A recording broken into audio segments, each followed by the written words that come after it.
नमस्कार दोस्तों, मैं Rakesh Sharma, spokesman bar council of Delhi. आज बात कर रहा हूं उसी मसले को लेकर जिसमें मैं पिछले 3-4 दिनों से आपसे रूबरू हो रहा हूं। बात आ रही है 30 हजारी के रीडेवलपमेंट की।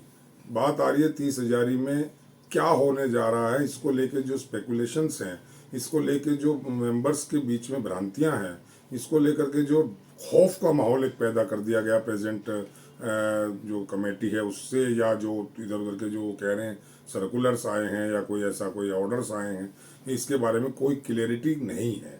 आज मैं इसी बारे में बात करूंगा। हमारी डीबीए के 2 बार सीनियर वाइस प्रेसिडेंट रहे, 2 बार सेक्रेटरी पद पर रहे, 3 बार कोऑर्डिनेशन कमेटी में सेक्रेटरी रहे, ऐसे एक शख्सियत से, और वो none other than advocate Jaiveer Singh Chauhan ji हैं, मेरे साथ हैं। जयवीर जी, आपका इस चैनल में बहुत बहुत स्वागत है।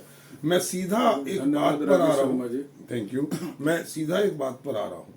ये जो रीडेवलपमेंट का जो मुद्दा अब उठा है पिछले 3-4 दिन में, जिसको लेकर के मैं कहूँगा कि लोगों में भय है, लोगों में मैं कहूँगा कि उठा पटक हो रही है या ऊहो की स्थिति हो रही है कि क्या होगा क्या नहीं होगा, इसके बारे में आप थोड़ा सा क्लियर करें तमाम डीबीए मेंबर्स को। What is this? देखो राकेश शर्मा जी, आप भी बार में एडवोकेट हैं, सारी चीज़ों को जानते हैं। जब मैं प्रैक्टिस में आया था 94 में, 93-94 में मैं आया था, 93 में 30 साल हो गए। तो जब मैं आया था तब भी ये मुद्दा चल रहा था। ऐसा नहीं ये नया मुद्दा है, बहुत पुराना मुद्दा है कि डेवलपमेंट करो, मल्टी स्टोरी चैम्बर बनाओ, बिल्डिंग को तोड़ो। ये बहुत पहले से चलता रहा है और ये कोई मुद्दा नहीं है। ये एडवोकेट की एग्जीक्यूटिव को प्रेशराइज करने के लिए एक मुद्दा है, ताकि 30 हजारी आप जानते हो हिंदुस्तान की सबसे बड़ी बार है और पूरे हिंदुस्तान में इसकी एक रेपुटेशन है, एक इमेज है कि यहाँ अच्छे वकील हैं और यूनिटी बहुत है, पूरे देश के मुद्दे उठाती है। तो ऐसी बार का हम मेंबर है तो हमें तो बहुत प्राउड है, ऐसी बार में हम एंटर हुए। तो ये जब भी हिंदुस्तान में कोई वकीलों के खिलाफ लॉ आता है, कानून आता है, तो ये बार सबसे पहले स्टेप लेती है। तो गवर्नमेंट हो या जुडिशरी हो या दिल्ली सरकार हो, भारत सरकार हो, सबके दिमाग में रहता है इस बार को तोड़ो और कमजोर करो, कमजोर करो जी। इसलिए बार बार बाइफर्केशन हो रहे हैं और उसके जिम्मेदार हमारी एग्जीक्यूटिव होती है, बार काउंसिल ऑफ दिल्ली और bar council of other bar association. Other तो बनी पहले तो 2-3 बार थी, 30 हजारी पटियाला और 17 बार। तो उसका एक रिजल्ट है कि हमारे लोग ही जाके इनकी चमचागिरी करते हैं। किन की चमचागिरी करते हैं? हाई कोर्ट की, दिल्ली सरकार की, भारत सरकार की, कि नई कोर्ट बनाओ, हम भी प्रधान सेक्रेटरी बनेंगे। तो इसके जिम्मेदार यहीं के लोग हैं, बाहर के लोग नहीं है, और इसका फायदा हाई कोर्ट उठाती है। अब ये जो मुद्दा चल रहा है, देखो 30 साल से तो मैं भी देख रहा हूँ कि जब मैं आया था मैंने यहाँ चैम्बर परचेज करने की सोचा, लोगों ने कहा यार नई चैम्बर बनेगा भी मत खरीदो। तो हमने कहा यार वकालत करनी चैम्बर तो हमें चाहिए। तो आज मेरे पास जो चैम्बर है, मुझे भी एग्जीक्यूटिव ने अलॉट किया था, उस टाइम गंभीर साहब प्रेसिडेंट थे। तो आज तो मैं एक बात बता रहा हूँ, ये कोई मुद्दा नहीं है और हाई कोर्ट और भारत सरकार की इतनी हिम्मत नहीं है कि वकीलों के चैम्बर को तोड़ देंगे। नहीं तो ये जो कल जीबीएम, कल ही 5 तारीख को है, कल जीबीएम कॉल की गई है, प्रेसिडेंट एग्जीक्यूटिव बॉडी ने कॉल की है, बड़े जोर शोर से प्रचार प्रसार हो रहा है। What is this? देखो मैं आज आपको बता रहा हूँ, बार में बड़े बड़े नेता हुए हैं, हरिचंद जी, वेद प्रकाश शर्मा भी एक टाइम में रहे हैं, कैलाश गंभीर जी, राजीव खोसला जी, हम भी रहे हैं, जितन सिंह रहा है, संजीव नशारी भी रहा है। लेकिन जब जब ये मुद्दा है चैम्बर कॉम्प्लेक्स का, तो सबने इसको अपोज किया और पुरजोर से अपोज किया, एकजुट होकर के किया, एकजुट, चाहे वो और हमने बॉडी में थे या नॉर्मल मेंबर थे, ठीक है, और हमने भी बहुत पुरजोर इसको अपोज किया। आज भी वो स्थिति है, आज भी वो स्थिति है कि आप सब लोग देखिए बार के साथ खड़े हैं। बिल्कुल बार के साथ खड़े हैं और मरते दम तक बार के साथ खड़े हैं। मैं तो दावा ये है कि हम 30 हजारी की एक ऐसे मेंबर हैं जिसने हमने 30 हजारी को आगे बढ़ाने का काम किया है। हम मर जाएंगे, वकीलों के चैम्बर को नहीं टूटने देंगे, चाहे कुछ भी आ जाए, कोई से भी ताकत आ जाए, भारत सरकार आ जाए या जुडिशरी आए, कोई भी आ जाए। ये हम लोगों को प्लेटफॉर्म दिए गए थे, हमने अपनी जेब से लगा के चैम्बर बनाए हैं। किसी ने 10 लाख, किसी ने 20 लाख, कुछ लोगों ने खरीदे हैं। तो क्या एक लैंडलॉर्ड को जो आज मालिक है, क्या आप उसको किराएदार बनाओगे? नहीं, कभी नहीं हो सकता, ना बनने देंगे।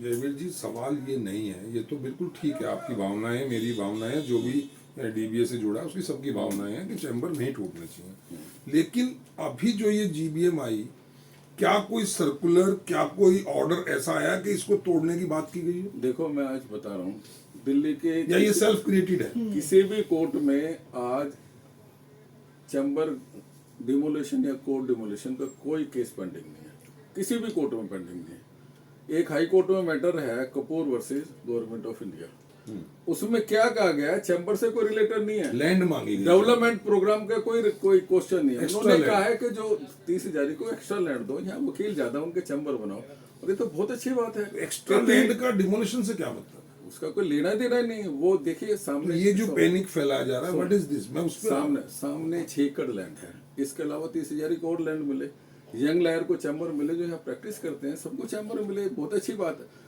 एग्जीक्यूटिव वो मुद्दा नहीं उठा रही कि यहाँ चैम्बर बनने चाहिए। देखो वेस्टर्न विंग के वहाँ पे पीडब्ल्यूडी के फ्लैट है, वो खाली हो गए हैं, वहाँ आप 2000 चैम्बर बना सकते हो। सजेशंस है, ये सजेशंस नहीं सजेशन नहीं है, ये हमने अपने टाइम में भेजा था, ठीक है कि आप वहाँ चैम्बर बनाओ। 6 एकड़ जमीन का प्रपोजल मैंने दिया था, 6 एकड़ जमीन हमने ढूंढी थी, एक सुप्रीम कोर्ट में मैटर था, उसमें 6 एकड़ लैंड अलाट हुई थी।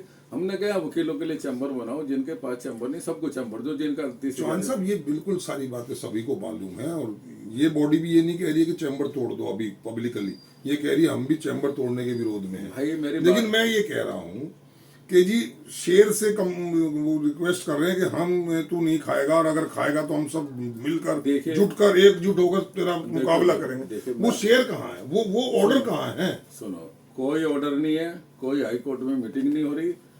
मीटिंग एक बिल्डिंग मेंटेनेंस कमेटी है 30,000 हाई कोर्ट की, वहाँ की मीटिंग होती है। उसमें क्या होता है कि हाई कोर्ट ये बिल्डिंग का मेंटेनेंस करना है, वकीलों के पार्क ठीक करने हैं, रोड करने हैं, गार्डन बनाने हैं, ये होने हैं, बाथरूम बनाने हैं, सीटें बनानी है, सीटें रिनोवेट करनी है, ये काम करता है, ये काम है बिल्डिंग मेंटेनेंस कमेटी का। सबके सामने प्रपोजल आए, हमारे सामने भी प्रपोजल आए कि मल्टी स्टोरी बना लो। हमने क्या ऑनरशिप राइट दे दो, जो वकीलों के पास राइट है, आज मालिक है, वो राइट हमें दे दो। मैं सभी को चैम्बर के बदले चैम्बर दे दो। घूम के बात आ रही है, development and redevelopment, there is a lot of difference between both the words.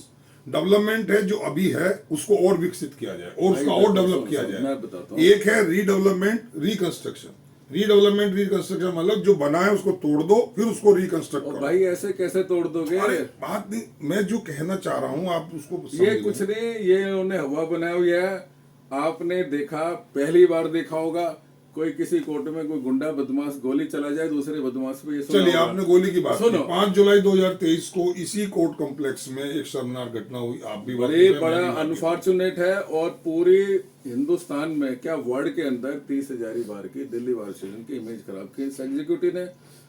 Executive के लोग गोलियां चला रहे हैं, बाहर से गुंडे बुला रहे हैं, और गुंडे भी बीसी हैं, वो कोई सदर बाजार का, कोई पाड़ी धीरज का बीसी है, और वो 30,000 के अंदर रिवॉल्वर बेच रहे हैं। नहीं, वो खुद थोड़ी आए होंगे, कोई किसी ने बुलाया होगा। अरे बुलाएगा कौन, कमेटी के लोग बुला रहे हैं। कुछ वाइस प्रेसिडेंट ने बुला लिए, कुछ सेक्रेटरी ने बुला लिए, कुछ प्रेसिडेंट, ऐसे थोड़ी ना हुआ। लेकिन सुना सीनियर वाइस प्रेसिडेंट तो जेल में है, जेल में तो अदर पार्टी। देखिए ये तो मैनिपुलेशन का क्वेश्चन है ना, कि पुलिस को कौन इम्प्रेस कर ले। देखिए आप सबको मालूम है वहाँ गोलियां चली हैं, सबको मालूम है गोलियां चली है सीसीटीवी कैमरे में। देखिए गोली क्यों चली है, शर्मा जी आपको मालूम है गोली क्यों चली है? आपको याद है एक बार बेंच का लगा रेलवे स्टेशन पे जी, जो अभी एमसीडी ने ले लिया है। 1,000 करोड़ की प्रॉपर्टी है वकीलों की। वो आपने देखा, पिछली कमेटी थी संजीव नसिया डी शर्मा की, आपको याद है 2000 में मैं सेक्रेटरी था, राजीव खोसला प्रधान थे। हमने वो एमसीडी ने एक बार कब्जा कर लिया था, हमने छीनी थी 2008 में, और छीनने के बाद उसको डेवलप किया। हमारे चौकीदार भी रहते हैं, वकील वहां जाते थे। पिछली कमेटी ने उसमें पार्किंग बना दी, चांदनी चौक की पार्किंग। पिछली कमेटी से मतलब जो इससे डीडी शर्मा से की थी, अच्छा, उसमें इन्होंने 25 लाख रुपए लिए एडवांस में, 12 लाख रुपए महीने का उस पर रेंट आता है। तो वो तो पार्किंग का पैसा जो आता बार में आता होगा ना, वो तो बार वेलफेयर ऑफ एडवोकेट्स के लिए। बार में 1 लाख जमा होता है, 11 लाख एग्जीक्यूटिव बांटती है। और पिछले ये आप कन्विक्शन से कह सकते हैं बात? 100% है। आप जाके पता कर लो वहां पे पार्किंग वालों से कितने पैसे देते हैं। 12 लाख रुपए देते हैं। अब मेरी बात सुनो, ध्यान से सुनो। फाइंडिंग कमेटी में आपने बताई फैक्ट फाइंडिंग कमेटी ने मुझे बुलाया नहीं, मैं तो आज आपके सामने कह रहा हूँ। मुझे तो they are calling each and everyone, they have open invitation था, कोई भी सबको मालूम है, कोई भी कुछ कहना चाहता देखिए है। एक प्रॉपर्टी वकीलों का बार बेंच क्लब है, आप वकीलों की पार्किंग बनाओ, वकील वहां खड़ी नहीं करते, आप एक पब्लिक पार्किंग बना रहे रेलवे स्टेशन के सामने, बार की प्रॉपर्टी को आपने छुड़वा दिया एमसीडी से। और आपको मालूम है जिस दिन एमसीडी ने प्रॉपर्टी छीनी है, किसी को वकील को मैसेज नहीं है। बड़े दुर्भाग्य की बात है, 1000 करोड़ की प्रॉपर्टी छीन ली, हिंदुस्तान की सबसे बड़ी बार की। उस पर स्टेटस को हो गया शायद। अरे शर्मा जी, बार के कुछ पदाधिकारी पिछली अरीस वालों ने मिलके एमसीडी से जान के कब्जा कराया और पैसे का लेन देन हुआ। और सुन लो, मेरे एमसीडी की हिम्मत है वकीलों की पार्किंग छीन लेगी? कैसी बात कर रहे हो आप? हिंदुस्तान की सबसे बड़ी बार है। और स्टेटस को, एक प्रॉपर्टी आपसे एमसीडी ने छीन ली, अपने लोग लगा दिए, हाई कोर्ट में स्टेटस रिपोर्ट फाइल कर दी, आप मुकदमा लगा रहे स्टेटस को का। स्टेटस को का मतलब जानते हो? शायद एग्जीक्यूटिव पढ़े लिखे लोग नहीं है, उसका मतलब है यथास्थिति बनाए रखो, जिसका कब्जा है।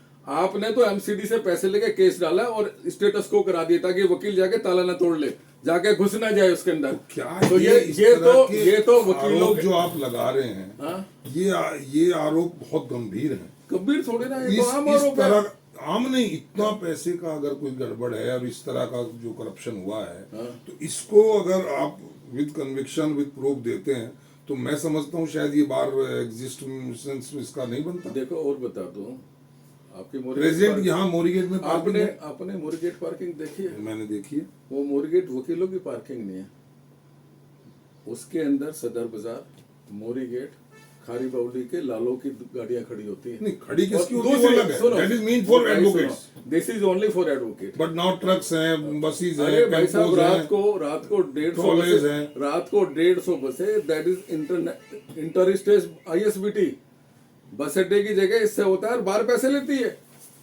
रात को 100 गाड़ियां वहां से चलती है पूरा हिंदुस्तान के लिए। सुनो, जेबी टोक रहा हूँ, रोक रहा हूँ, हाँ। ये आज चलन हुआ है, ये तो बहुत पहले से चला रहा होगा, बस आपके टाइम में भी होगा ऐसा? बसें ट्रक नहीं खड़े होते, वकीलों की गाड़ियां या लिटिगेंट पार्किंग। आपके टाइम में कोई बसें वो नहीं खड़ी होती थी, कुछ नहीं होती थी। उसके बाद कब शुरू हुआ? एक दो बार खड़ी की हमने, उसको हटा दिया पार्किंग। कब शुरू हुआ फिर ये तो पिछले साल से शुरू हो रहा है, 2 सालों से, 2-3 साल से। आपने इसकी आवाज उठाई कहीं? बिल्कुल उठाई हमने आवाज, हमने डीजे को कहा, अभी इस कमेटी के सामने हमने डीजे को कहा। इवन 30,000 ही देख लो आप, ये देख लो क्या 30,000 के अंदर सिर्फ 25% वकीलों की गाड़ी खड़ी होती है, 75% लोगों की गाड़ी वो है सदर बाजार, खारी बावली है, जितने भी स्टिकर्स तो बाहर ही बांटती है ना। अरे बार बांटती है, बार का स्टाफ और एग्जीक्यूटिव बेचती है स्टिकर। आप जाके टेम्पो पे स्टिकर लगे आपके हुए, टाइम में कमर्शियल दिखते थे?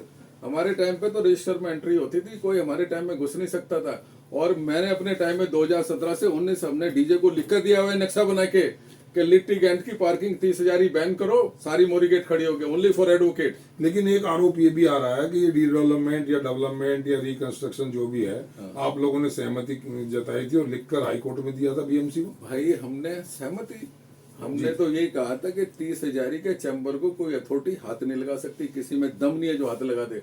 30,000 के चैम्बर ऐसे ही रहेंगे, ऑनरशिप राइट पर रहेंगे, ये हमारा राइट है, हमारे पैसे लगे, कोई माइक लाल नहीं तोड़ सकता इनको। एक मीटिंग जो बहुत बड़े स्तर पे हुई थी, जिसमें कुछ सीनियर एडवोकेट्स भी थे, कुछ लीडर्स भी थे, आप भी थे, और जहां तक मैं समझता हूँ उस टाइम के प्रेसिडेंट एडवोकेट NC गुप्ता भी थे। और उसमें शायद पहली बार किसी प्रेसिडेंट ने कहा था कि अगर ये इन चैम्बर्स को तोड़ा गया तो मैं अपने आप के ऊपर मिट्टी का तेल डालकर आग लगा दूंगा। क्या ये सच है? एक हाई कोर्ट ने 2-3 मीटिंग बुलाई, हर साल हर कमेटी के साथ में बुलाते हैं। नहीं, क्या ये बात सच है? ये हुआ था? ये हमने, मैं और मेरे प्रधान ने कहा था, उस और टाइम हमारे एग्जीक्यूटिव ने भी कहा था, पूरे एग्जीक्यूटिव के सामने कहा था। एक्चुअली हमें बताते हैं, हमें एक बार थ्रेट मिली थी हाई कोर्ट से कि आप नहीं मानोगे, हम नरेला कोर्ट बना देंगे। हमने कहा आप नरेला के सोनीपत में बनाओ, हमने कहा मना किया, आपका राइट है, जहां मर्जी कोर्ट बनाओ, लेकिन 30,000 में हम चैम्बर नहीं तोड़ने देंगे। और हमने एक सीनियर मेंबर की कमेटी बनाई, जिसमें बार के सारे प्रेसिडेंट, वाइस प्रेसिडेंट, सेक्रेटरी ऐसे जीते रहे हैं। BD कोसी साहब उसके चेयरमैन थे, राजीव खोसला डिप्टी चेयरमैन, दीपक खोसला जी, जितने सीनियर मेंबर थे, 40 लोगों की कमेटी बनाई थी। और 40 लोगों ने 2 बार हाई कोर्ट के जजेस से, जो BMC है, उनसे मीटिंग की थी।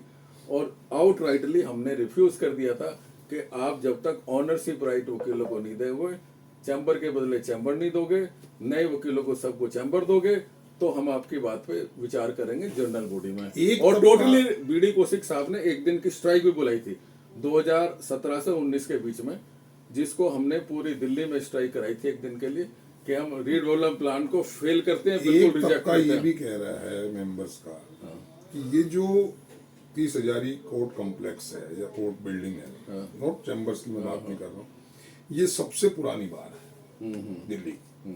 तो इसको क्यों ना हेरिटेज बिल्डिंग का एक देखो ये- स्टेटस दे दिया जाए और इसको इसमें इस तरह से रिनोवेट किया जाए इसको, ताकि इसकी जो हिस्टोरिकल जो वैल्यूज हैं वो रहें और मेमोरीज रहें। क्या इसमें आपका कोई राय है?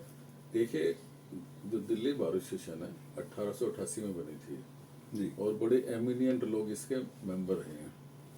हमें मौका मिला, हम बार की सेवा कर रहे हैं। और एक सबसे बड़ी बात ये कर रहा हूँ, मैं बार में हूँ या ना हूँ, एग्जीक्यूटिव में कोई फर्क नहीं पड़ता। हम इस बार की आन बान शान के लिए हम अगर अपना जीवन नौछावर करना पड़ा, जान भी देनी पड़ी, वो भी देने को तैयार हैं। लेकिन वकील लोग को हम किसी हालत में कोई नुकसान नहीं होने देंगे। रही इस हेरिटेज बिल्डिंग की बात, अभी एक सर्वे रिपोर्ट आई है, उसमें कहा इस बिल्डिंग की 42 साल और लाइफ है। ये तो 1957 में बनी है और इतनी अच्छी मजबूत बिल्डिंग है। ये तो एक जस्ट नहीं, देखिए, जयवीर मैं जी- शर्मा जी आज एक बात बताऊं, पुराना सुप्रीम कोर्ट है, डेवलपमेंट हुआ, प्रगति मैदान वाले चैम्बर्स बने, इधर वो बने, सामने बने, और लेकिन जो एक पुरानी जो बिल्डिंग थी उसको आज तक एज इट इज रखा जा रहा है। बिल्कुल हाई कोर्ट है हमारा, दिल्ली हाई कोर्ट, जो पुराना स्ट्रक्चर है वो एज इट इज है, उसके बाद डेवलपमेंट फर्दर हो रहा है। बिल्कुल। यहाँ ये बात क्यों आ रही है कि इसको हम तोड़ेंगे, इसको हम नए सिरे से बनाएंगे, एक नया मॉडर्नाइज सिस्टम करेंगे? क्या इसको हेरिटेज में दोबारा कह रहा हूँ? देखिए, इतनी अच्छी बिल्डिंग है, इतनी मजबूत बिल्डिंग है जी। 30-32 साल से तो मैं भी देख रहा हूँ, जी, ठीक है ना। इसके ऊपर अभी 2 फ्लोर और बन सकते हैं, इतनी मजबूत बिल्डिंग है, तो आप क्यों नहीं बनाते? और आपने कोर्ट कम्प्लेक्स और बनाना है 30 हजार, सामने 6 एकड़ लैंड है, आप बनाओ ना, चैम्बर भी बनाओ, कोर्ट भी बनाओ। तो क्या ये सजेशंस आप लोग जो पुराने रहे हैं, मेंबर्स, सेक्रेटरी रहे, प्रेसिडेंट रहे, या जो प्रेसिडेंट बार, उनको सुनती नहीं है, उनको सजेशंस नहीं लेती? मैंने अभी सुना है कि एक कमेटी ने मीटिंग बुलाई थी, सिर्फ अपने अपने लोगों को बुलाया, बाहर के किसी प्रधान सेक्रेटरी या किसी को नहीं बुलाया। मतलब जो ये किसी एक्सपीरियंस की- लोग थे एग्जीक्यूटिव किसी के, को उनको नहीं किसी को बुलाया? बुलाते ही नहीं है। क्यों नहीं बुलाते हो? रीजन कोई आपके दिमाग देखिए से? देखिए हम जो इनको सुजेशन देंगे कि आप ऐसे करो, इनके गलत काम को रोकेंगे, तो इसलिए नहीं बुलाते हैं हमें। हम इनको सलाह देंगे, उनको वो लगता है मानेंगे। कि जयवीर चौहान जैसे नेता जो हैं वो आपको करप्शन नहीं करने देंगे, बिल्कुल नहीं करने देंगे। इनकी लड़ाई गोलियां चली करप्शन पे, तो चलिए। बट उनका कहना ये है कि पहले करप्शन था, अब हमारी बार जो है सबसे अच्छी बार है, एक काम- और इसलिए हम जो री इलेक्शन होगा उसमें भी सारे लोग आएंगे। आप एक काम करो ना, मोरीगेट पार्किंग है, पप्पू पार्किंग चलाता है, उससे पूछना कि बार की एग्जीक्यूटिव को जो बार को किराया देते हैं उसके अलावा 3 लाख रुपए लेते हैं, प्रधान सेक्रेटरी लेते हैं। ये जो सड़क पर पार्किंग हो रही है, नहीं, सड़क वाली और मोरीगेट वाली। और बार के ऐसे एग्जीक्यूटिव भी हैं, कोई 15,000 रुपये महीने लेता है, कोई 10,000 रुपये लेता है। किससे? पार्किंग वाले से? पप्पू पार्किंग डायरेक्ट लेते हैं। और आपको एविडेंस चाहिए तो आप एक काम करो, अभी पप्पू पार्किंग वाले का इंटरव्यू लो, ठीक है ना। नहीं, बट वो नहीं कहेगा, ये बात कैसे कह देगा मैं करप्शन कर रहा हूँ? हाउ ही कैन से, चलिए how he can say that I am giving the bribe to the executive body? मैं जो बात कर रहा हूँ, एक अच्छा वकील हूँ, मैं भी एक नेता नहीं जिम्मेदार हूँ। नेता पहले के पहले हिसाब से मैं बात पहले कर रहा हूँ। वकील हूँ, फिर एक जिम्मेदार नेता हूँ। जी, मेरे मोबाइल में रिकॉर्डिंग है कि किस पदाधिकारी कितने पैसे लेता है मोरीगेट तो ये बात आपको फैक्ट फाइंडिंग कमेटी में रखनी चाहिए थी, उन्होंने ओपन इनविटेशन दिया था। मेरे को तो बुलाया नहीं। मेरे मोबाइल में आज भी एविडेंस है। अगर कोई एग्जीक्यूटिव का बंदा कहता है ये गोली क्यों चल रही, मनीष शर्मा ने गोली क्यों चलाई, हिस्से बंटवारे पे ना 10 लाख रुपए बार बेंच क्लब से आते हैं, 4 लाख रुपए यहाँ से आते हैं एक्स्ट्रा, और 1 लाख रुपए बाहर से आते हैं। सुन लो मेरी बात जी, 1.5 लाख रुपए के ब्लॉक के सामने पार्किंग से आते हैं, और 3 लाख रुपए सामने जो वेस्टर्न यूनियन की स्टेट बैंक की पार्किंग है, हमारा स्टाफ कमा के देता है। सीरियस एलिगेशन, पूरा Serious- हिंदुस्तान सुन रहा है इस बात को, अरे तमाम मैं तो- एडवोकेट सुन रहे हैं, आप जो कह रहे मैं हैं, जो यू कह हैव रहा टू हूं, स्टैंड ऑन दिस, मैं बिल्कुल स्टैंड एंड कर अगर रहा हूं। जरूरत पड़ी you have to prove this. बिल्कुल, मैं कल जनरल बॉडी में भी कहूंगा इस बात को। मैं आप ही को नहीं कह रहा, कल जनरल बॉडी में भी मुझे बुलाएंगे, मैं बोलूंगा, बताऊंगा इनको। नहीं, आपको मौका नहीं देंगे ऐसी बात बोलने का वो? ये मेरा मोबाइल है, जो मैंने एलिगेशन लगाए मोरीगेट पार्किंग के, अगर मैं मोबाइल में ना सुनवाऊं तो मैं वकालत छोड़ने को तैयार हूँ। बहुत ऑनो but it is very very shameless. भाई एक चीज बताओ, मेरी बात सुनो। क्या कभी बार में ऐसा हो गया कि हाई कोर्ट चैम्बर तोड़ के गई है? 7 चैम्बर तोड़े, क्यों? हाई कोर्ट भी देख रहा है ना क्या देर गर्दी हो रही है। 30,000 में वकील एक घंटा गेट नंबर 2 से सेंट्रल हॉल तक 1 घंटा लगता है। सिर्फ सदर बाजार, मोरी गेट, चावड़ी बाजार, चांदनी चौक की पार्किंग होती है, वकीलों को तो पार्किंग नहीं मिलती। तो ये समस्या जो है ये सुलझ नहीं सकती? अंदर की इसको पार्किंग की बात देखिए, करें। एक चीज आज मैं आपसे पूछ रहा हूँ, हाई कोर्ट में लिटिगेंट पार्किंग होती है? सुप्रीम कोर्ट में होती है? नहीं होती। पटियाला हाउस होती है, कड़कड़ू में होती है, रोनी होती है, द्वारका होती है, सागर नहीं होती ना? तो 30,000 क्यों होती है? हाई कोर्ट बंद क्यों नहीं करता इसको? सिर्फ एडवोकेट की पार्किंग करे। हमारे पास मोरीगेट पार्किंग है, लिटिगेंट वहां क्यों नहीं जाते? सिर्फ पैसे कमाने का जरिया है बॉस। आप देखो ना कितनी बुरी हालत है। और मैंने अभी सुन लो, अभी 1 महीना पहले मैं डीजे साहब के पास बैठा था, मेरे साथ बहुत सारे लोग थे, बार के पदाधिकारी भी थे। मैंने डीजे साहब को कहा, मैंने कि आप 30,000 की पार्किंग देखो, यहाँ कभी भी कांड हो सकता है, बम ब्लास्ट हो सकता है, अब लिटिगेंट की पार्किंग क्यों नहीं रुकवाते? तो एग्जीक्यूटिव कमेटी कहती है फिर हमारे जो लिटिगेंट हैं वो रिक्शे में आएंगे क्या? मोरीगेट पार्किंग नहीं है, वहां कराओ ना। अब वकीलों को मरवाओगे क्या? आज 30,000 में आग लग जाए तो फायर ब्रिगेड नहीं आ सकती, किसी वकील को हार्ट अटैक हो जाए तो एम्बुलेंस नहीं आ सकती, किसी के चैम्बर तक नहीं आ सकती। क्या बातें कर रहे हैं आप? कितनी बुरी हालत है। चैम्बर्स में भी तो 4-4 मंजिल बन गए हैं, छोटी छोटी गलियों में 5-5 मंजिल लोगों ने बना लिए हैं। ये भी क्या ठीक? आज तुम्हें एक बात बताऊं, चलिए, ये मैं वकीलों आज का तो मुद्दा आप नहीं बोलेंगे बीइंग लीडर। अरे नहीं, बिल्कुल बोलूंगा भाई, जी, बताएं। बिल्कुल बोलूंगा जी। देखिए, एक वकील के बच्चे प्रोफेशन में आ गए, जूनियर आ गए, अगर उसने 1 मंजिल ऊपर या नीचे बना ली तो जस्टिफाई है। यहाँ तो बहुत सारे बिल्डर हैं।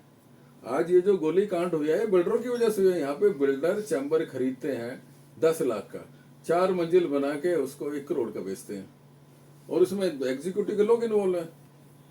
आपने देखा, पहली बार इलेक्शन में देख रहे हो आप, इलेक्शन कमीशन बिक रहा है, मशीनें सेटिंग हो रही है पैसे दे के, 5-5 हजार के लिफाफे बट रहे हैं वोट लेने नहीं, के। ये आप इसलिए तो नहीं कह रहे कि आप इलेक्शन लूज कर गए? इलेक्शन लूज करने से कोई फर्क नहीं ये पड़ता। जो एलिगेशंस हैं, भाई साहब, ये मुझे आप कंप्लेंट किए होते? अरे भाई साहब, बिल्कुल कंप्लेंट। हमने तो इलेक्शन कमीशन को इलेक्शन शुरू होने से पहले हटाया, जनरल बॉडी बिठा के। उन्होंने कहा नहीं, वो कहते हैं हम तो जस्टिफाई करेंगे, पैसे ले रखे हैं, जस्टिफाई। आज एक चीज बताइए मेरी बात को, कि जो कमेटी के पदाधिकारी 1-1 करोड़ रुपए खर्च के बारे में पदाधिकारी बनेंगे तो कहाँ से वसूल करेंगे? पार्किंग से आप लोगों से करेंगे ना, चैम्बर बना बना के बेचेंगे। नहीं, कहाँ आपने से भी वसूल इलेक्शन करेंगे? लड़े थे, आपने पैसा खर्चा होगा फिर तो। हमने तो कुछ नहीं कर रहा, चाय पिला दी, तो इसीलिए लूज कर समोसा गए। खिला दी, और इसीलिए क्या? लूज कर इसलिए गए। लूज करके मेरे पास चाय समोसा अगर कोई खिलाएगा लूज करेगा, अब ये पक्का हो गया। पक्का 100%। मतलब उसके लिए अदर मीन्स अपनाने ही पड़ेगा। आपको दारू पिलानी पड़ेगी, नॉनवेज क्लबों में पार्टी दोगे, साथ में लिफाफा भी दोगे, बोतलें भी तो दोगे। इस हिसाब से तो जो एक्चुअल जो काम करने वाले लोग हैं वो तो कभी आएंगे वो नहीं। लड़ ही नहीं सकते, प्रैक्टिसिंग लॉयर लड़ ही नहीं सकता। ये बहुत अब तो दुर्भाग्यपूर्ण बात है अगर ऐसा होगा। दोस्तों, बहुत सारी बातें हैं। मुझे लगता है मैं जयवीर सिंह जी को जितना कुरेदूंगा उतना वो अंदर से बहुत सारी चीजें निकाल देंगे। एक बात करके मैं अपनी बात खत्म कर रहा हूँ। पिछले 1 साल से मेरे ध्यान है कि शायद 18 सितंबर या 19 सितंबर 18 को इलेक्शन हुआ था 2022 में। पहले 24 अगस्त का था। हाँ, वो बाद में 18 सितंबर आपको को मालूम हुआ। है 24 अगस्त का क्यों कैंसिल जी हो जी, गया उस था? पर भी करूंगा। तो 1 साल होने को आया, मेरा कहने का मतलब लगभग 1 साल हो जाएगा। आपकी नजर में, being a member of BBA, being the x leader of elected leader of the बार, इस प्रेजेंट बार ने कोई 4 काम आपकी नजरों में ऐसे हैं जो for the welfare of advocates किए हों? हाँ, किए हैं। बताइए। हिंदुस्तान की सबसे बड़ी बार को बेइज्जती कर दिया, ये हमारी माँ, इसको नंगा कर दिया। बार में करप्शन फैला दी, वकीलों को पार्किंग नहीं मिलती, पार्किंग में करप्शन, अनऑथराइज चैम्बर बन रहे, बिल्डर यहाँ चैम्बर नहीं, मैं पॉजिटिव वाली बात पूछ रहा हूँ, जो वेलफेयर के लिए। ये उनके लिए तो बढ़िया काम है, वो तो खुश है इस काम को। नहीं, उनके लिए मैं वकीलों की बात कर रहा हूँ। आम मेंबर्स के लिए, वेलफेयर के लिए कुछ हुआ है आपकी नजरों में? 0/0। आपको याद होगा 2018 क्या फिर इस बार को एग्जिस्टेंस में रहने की मेरी जरूरत बात है? सुनो, 2018-19 में मेरी एग्जीक्यूटिव कमेटी ने केजरीवाल जी को बुलाकर दिल्ली सरकार को वकीलों की वेलफेयर स्कीम पहली बार शुरू कराई थी, जिसमें 5 लाख का मेडिक्लेम, 10 लाख डेथ पे टर्म इंश्योरेंस मैंने शुरू कराई थी ना। दिल्ली के सभी वकीलों के लिए कराई थी, जो भी बार कौंसिल से बोल रहे। मेरे बाद कमेटी किसकी आई? संजीव नशियार की। संजीव नशियार बीजेपी में था, बीजेपी छोड़ के केजरीवाल की पार्टी में चला गया। वो तो क्योंकि केजरीवाल जी को खुश करने के लिए जो वकील दिल्ली के रेजिडेंट नहीं थे, जिनका वोटिंग राइट, रेजिडेंट दिल्ली के हैं, voting right UP Haryana Bihar था उनका, सबके नाम कटा दिए वेलफेयर स्कीम से। एक वेलफेयर स्कीम सारे वकीलों के शुरू तो आपने कटवाने का काम किया। नहीं, ये तो दिल्ली गवर्नमेंट की पॉलिसी रही होगी ना। दिल्ली इसमें गवर्नमेंट इसमें के बीजेपी का प्रेसिडेंट क्या ना, करेगा? एक कमेटी बनी थी, संजीव नशियार उसका चेयरमैन था, ये उसकी रिकमेंडेशन है। दूसरी बात, आज वकीलों के कमर्शियल से डोमेस्टिक मीटर बिल मैंने कराए, सबके बिल पेंडिंग है। इन्होंने आज तक बैठ के 3 साल हो गए, उनके बिल सेटल नहीं कराए कि जब हमारे डोमेस्टिक हो गए तो अब डोमेस्टिक भेजो। अभी कमर्शियल मुझे वो ध्यान ऐसा आ रहा है, मेरा बहुत ज्यादा एक्सपीरियंस तो नहीं, लेकिन पहले यहाँ कैंप लगते थे बिजली के, लाइट के लिए, जो बिल गलत आते हैं इलेक्ट्रिसिटी उनकी बिल के लिए, करेक्शन होती थी, और उसमें कुछ छूट भी मिलती थी, करेक्शन कई बार होती थी, 25% की सारी पेनल्टी माफ वगैरह वेव होती थी, अब कुछ नहीं होता। और कुछ बल्कि रियायत भी मिलती थी, इतना परसेंट बिल्कुल, आपको बिल्कुल, छूट। ऐसा कोई अब सिस्टम बंद हो गया। कोई सब सिस्टम बंद हो गया। एक यहाँ बार एसोसिएशन के ऑफिस के सामने एक रेलवे का रिजर्वेशन वो सेंटर भी था, बंद हो गया, हम लोगों ने शुरू कराया था वकीलों की सुविधा के लिए, एक बंद है। मोहल्ला क्लिनिक का उद्घाटन यहाँ बड़े जोरों शोरों से भाई हुआ साहब, था, भाई बहुत साहब। सारे सैकड़ों की तादाद में बोर्ड्स लगे थे, और वो भी कई महीने से ताला वो लटका है। आपको याद होगा, पहले एक छोटा सा बार ऑफिस के सामने एक रूम में डिस्पेंसरी होती थी। जी, हमारे टाइम में हमने मिलके एक जजों की डिस्पेंसरी बनवाई और उसको सिविल साइड एक मिनी हॉस्पिटल, 5 बेड का मिनी हॉस्पिटल बनवाने का काम हमने किया था। अब उन्होंने मिनी हॉस्पिटल को हटा के, क्योंकि टिकट लगनी थी, मोहल्ला क्लिनिक हो गया वो। मोहल्ला क्लिनिक, आज वो भी बंद हो अब गया, वो लेकिन मोहल्ला क्लिनिक भी बंद हो गया। कोई आवाज नहीं, कोई आवाज कोई लेटर उठाने नहीं। वाले नहीं, कोई ट्रीटमेंट के लिए नहीं। हमने एम्बुलेंस शुरू कराई कि किसी का हार्ट अटैक हो जाए, परमानेंट एम्बुलेंस हमने रिक्वेस्ट की हाई कोर्ट से, और डीजे से एक परमानेंट एम्बुलेंस खड़ी होती है। चलिए, आपने सारी कमियां गिनवा दी।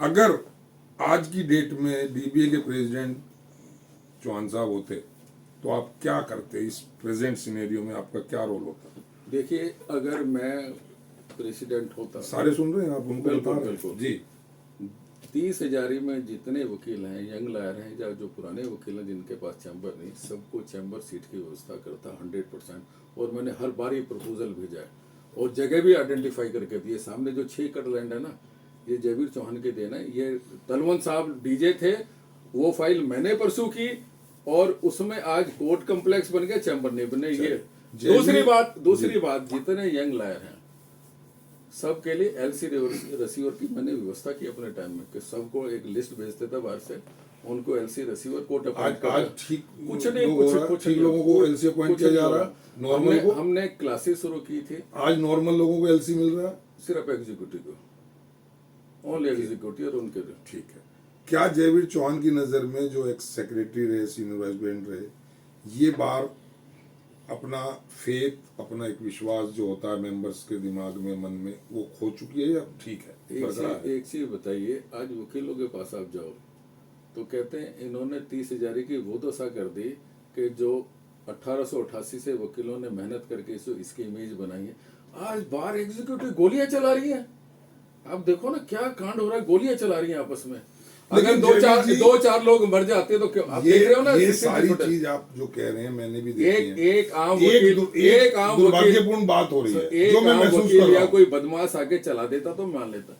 एग्जीक्यूटिव पैसे बंटवारे पे, चलिए क्या हो रहा है? कितना बार हम रिपीट ना करें, हम ये कह रहे हैं इसमें भी एक दुर्भाग्यपूर्ण और बात हो रही है जो पहले कभी नहीं हुई, जो मैंने भी महसूस की, उसका मैं विक्टिम भी हूँ, कि अगर बार की एक्टिविटी के बारे में कोई आदमी कुछ कहता है, अच्छा या बुरा, अच्छा कहे तो उनका है, बुरा कहे तो वो कहते हैं हमारा दुश्मन है, पर्सनल दुश्मन कर लेते हैं। क्या ये ट्रेंड अच्छा है? ये ट्रेंड जो आ रहा है, ये बार को कहाँ ले जाएगा? अब बार के वकीलों ने आपको 2 साल बार में सेवा करने का मौका दिया। आप बाहर के वेलफेयर के लिए काम करो ना, वकीलों के वेलफेयर के करो। आप क्यों दुश्मनी रखते हो? आपकी परमानेंट पपोती थोड़ी ना है। वो तो कह रहे हैं हम हमेशा रहेंगे, 2 साल बाद, कोई नहीं हटा सकता। 2 साल बाद फिर हटा देंगे आपको। नहीं, वो कह रहे हैं हम रीइलेक्ट होके आएंगे, हम बहुत बढ़िया काम कर। देखिए, एज पर कॉन्स्टिट्यूशन तो रीइलेक्ट हो भी नहीं सकते हो। सीटें बदल लेंगे, पोस्ट बदल लेंगे, सब पर पोस्ट आ जाएंगे, प्रमोशन ले तो लेंगे। वकील सबक सिखा देंगे ना उनको।